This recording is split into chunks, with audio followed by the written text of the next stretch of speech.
आदमी ने अपना फोन निकाला और लड़की की स्कर्ट की फोटो खींची। फोटो लेने के बाद उसे अच्छा नहीं लगा और उसने लड़की को हेलो कहा और कहा कि वह सीट उसे दे देगा।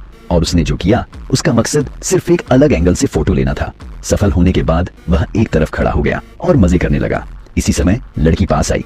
उसने आदमी से कहा कि उसे पहले से पता था कि वह फोटो ले रही है, अगर उसे और फोटो चाहिए तो वह उसके साथ कार से उतर जाएगी। यह कहकर वह मुड़ी और बाहर चली गई।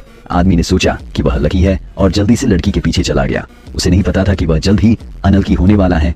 जब वह घर वापस आया तो लड़की ने वेई को बिस्तर पर धकेल दिया। उसने उससे कहा कि वह नहाने जा रही है। उसने वेई से यहीं उसका इंतजार करने को कहा। जब वेई सोच रहा था कि आगे क्या होगा, तभी एक आदमी अंदर आया और उसके हाथ में एक कैमरा था। जैसे ही वह ऊपर आया उसने वेई से अपने कपड़े उतारने को कहा। वेई ने जल्दी से समझाया कि उसे यह पसंद नहीं आया, लेकिन उस आदमी ने कहा, तुम फोटो खिंचवाना चाहते हो है ना, अपने कपड़े उतारो और तुम्हें पता चलेगा कि जब कोई तुम्हारी फोटो लेता है तो कैसा लगता है। नहीं नहीं नहीं। लड़की का सिर देखकर वेई को अच्छा नहीं लगा। उसने आदमी के रिएक्ट का इंतजार नहीं किया। वह सीधे दूसरी मंजिल की खिड़की से नीचे कूद गया। हालांकि उसके पैर में चोट लग गई, लेकिन इससे उसके भागने की स्पीड पर कोई असर नहीं पड़ा। लेकिन यह मामला अभी खत्म नहीं हुआ है, क्योंकि उसका फोन यहीं छूट गया था। अंकल को उसका घर मिल गया और उसने सीधे अपनी पहचान बताई। उसने कहा कि वह एक पुलिस ऑफिसर है। वेई को लगा कि अब उसका काम तमाम हो गया, लेकिन अजीब बात यह है कि अंकल ने चुपके से फोटो नहीं खींची। उन्होंने बस उसका फोन उसे वापस दे दिया।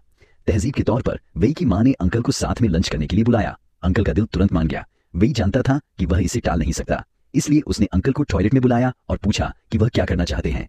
लेकिन अंकल ने असल में उसे अपनी माँ की एक ग्रुप फोटो लेने का ऑफर दिया। वेई नहीं माना, ये उसकी अपनी माँ है। अंकल भी परेशान थे। तुम्हारी माँ इंसान है, क्या मेरी बेटी इंसान नहीं है? या तो अपनी माँ की एक स्नीक शॉट ले लो या लोगों को अपने परवट के बारे में बता दो। टेबल पर वापस आकर वेई ने कांटा फेंकने का नाटक किया।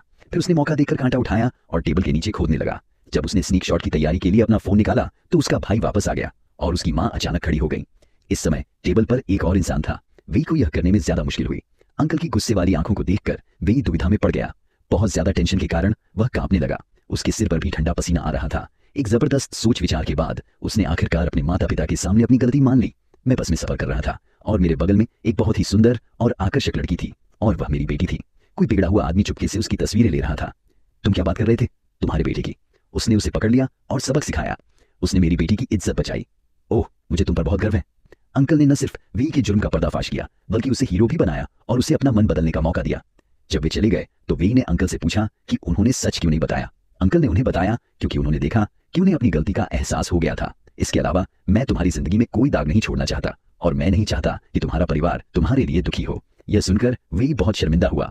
उसने वादा किया कि वह दोबारा ऐसा कभी नहीं करेगा और चाचा की बेटी से दिल से माफी मांगी। फिल्म खत्म हो गई। मुझे कहना होगा कि वेई सच में बहुत लकी था कि उसे यह अच्छा पुलिस वाला मिला।